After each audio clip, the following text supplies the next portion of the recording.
Voi da piccoli ce l'avevate quell'oggetto magico, anche semplice, che vi permetteva di volare fuori dalla vostra cameretta e sognare? Il mio era una piccola valigetta rossa. All'età di 4 anni avevo un bauletto rosso, quello coi pulsanti a scatto. Era un oggetto importante per me e io ogni volta mettevo in scena sempre la stessa storia. Chiudo il mio bauletto, clac, vado verso la porta, sognando di prendere un volo e partire per un'avventura. All'età di 9 anni avevo una valigia un pochino più grande, ma sempre rossa.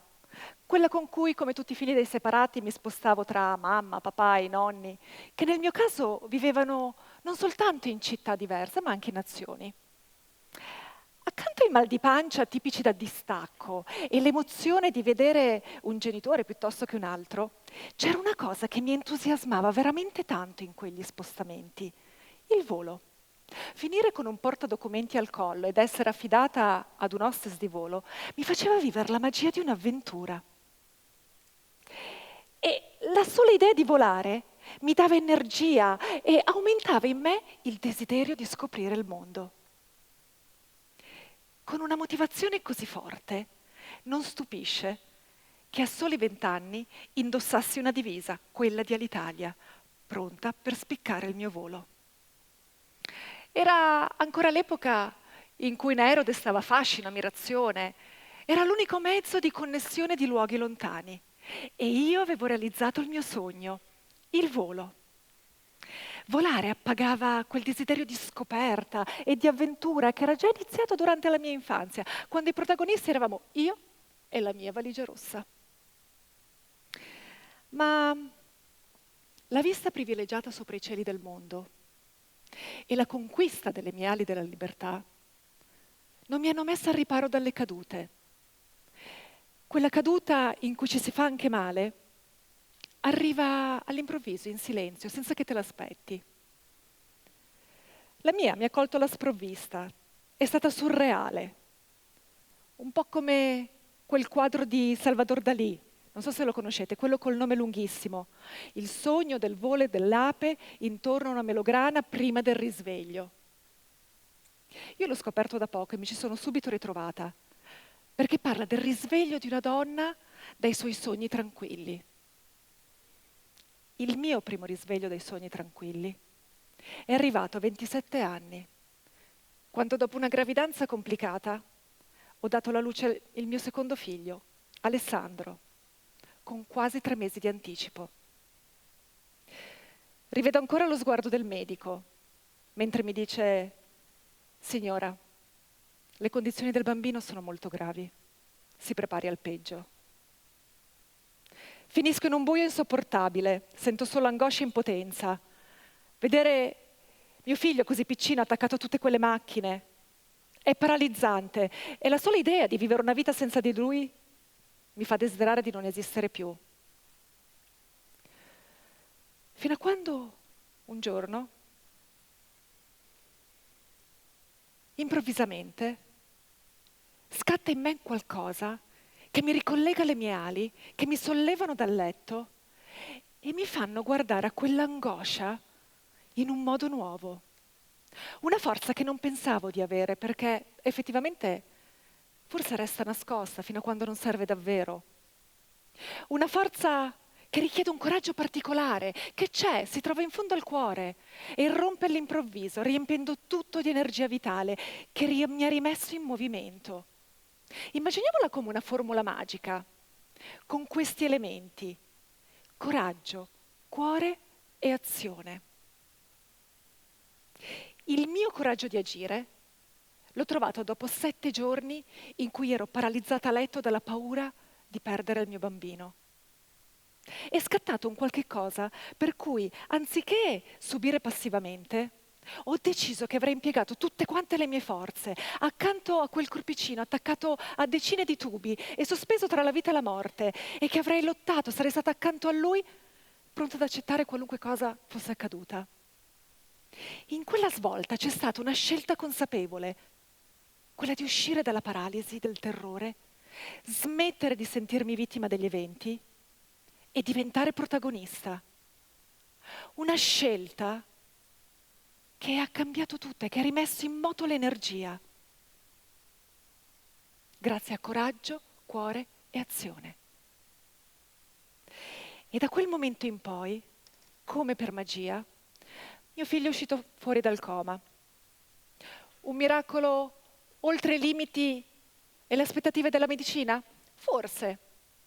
Ma io sono profondamente cambiata e quel cambiamento ha spalancato la porta al capitolo successivo della mia vita. Così, lentamente, ho ripreso il mio volo e dopo quasi 20 anni di viaggi, avventure intorno al pianeta, ho deciso che era arrivato il momento per togliere per sempre la divisa e cambiare rotta alla mia vita.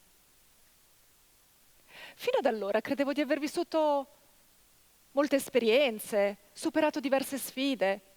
Credevo anche che fosse il momento giusto per compiere quella scelta, vista anche la tormentata storia di Alitalia e soprattutto anche per dare più stabilità ai miei figli. E poco dopo aver lasciato il mio lavoro, in un momento di transizione non semplice della mia vita, è arrivato anche un momento di gioia nella mia vita, con l'arrivo inaspettato di un terzo figlio. Ma quello che non sapevo era che quella gioia era l'attimo prima di un altro violento risveglio dei sogni tranquilli. In un attimo sono finita in un tunnel buio, fatto di dolore, solitudine e delusione. Dolore perché ero diventata il bersaglio di continue umiliazioni e denigrazioni che quotidianamente facevano a pezzi la mia dignità. Solitudine perché ho visto persone prendere distanze da quello che stavo vivendo.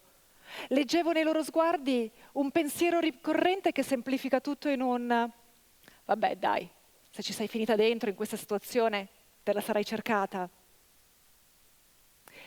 Delusione perché ho speso tempo, energie, risorse, lacrime per raccontare la verità, che è servita soltanto ad aumentare i polverosi faldoni che affollano gli archivi dei tribunali, inutilmente.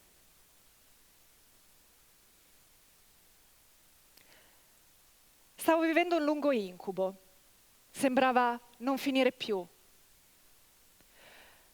Mi sentivo sola, impotente, circondata da periti, consulenti, quelli che orbitano intorno alla giustizia come le iene sulle carcasse, mie e di mio figlio piccolo.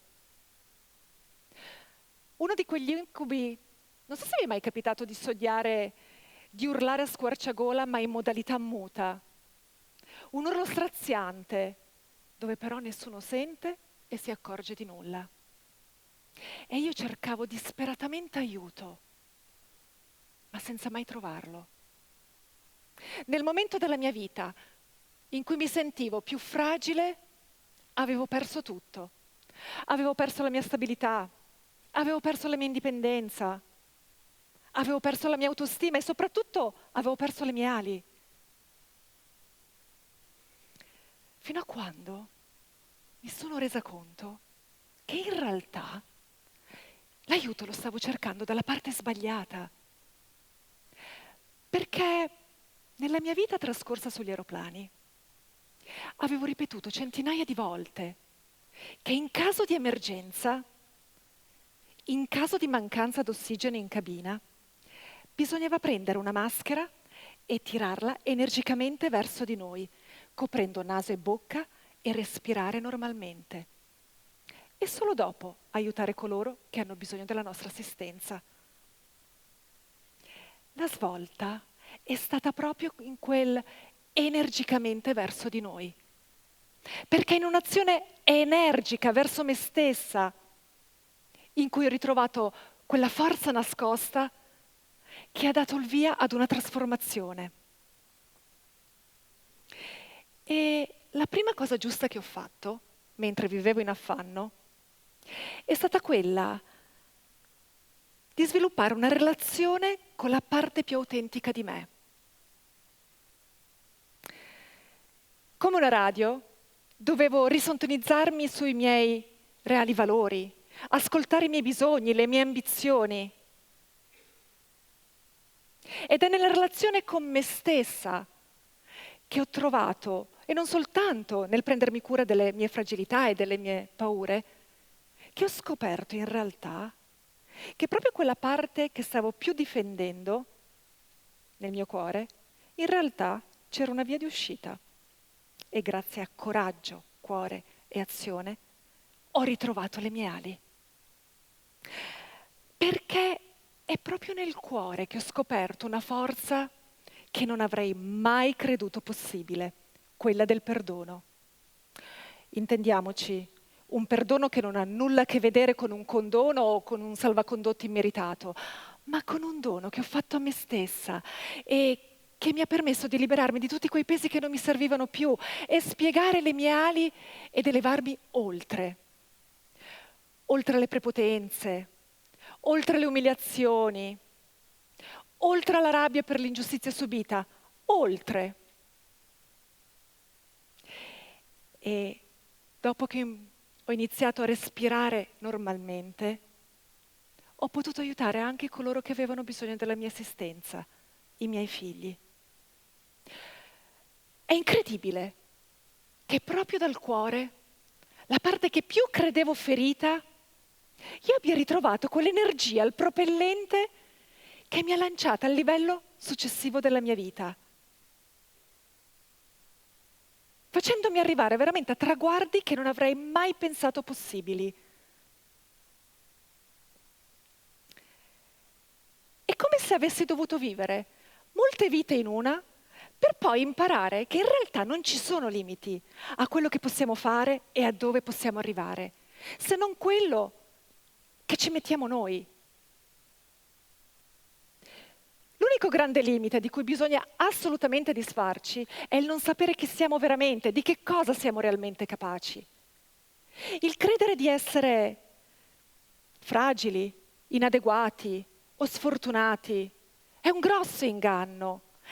E se noi ogni giorno mettessimo nelle nostre vite solo un po' di coraggio, cuore e azione, riusciremmo veramente ad arrivare ovunque, con la consapevolezza che siamo noi i protagonisti.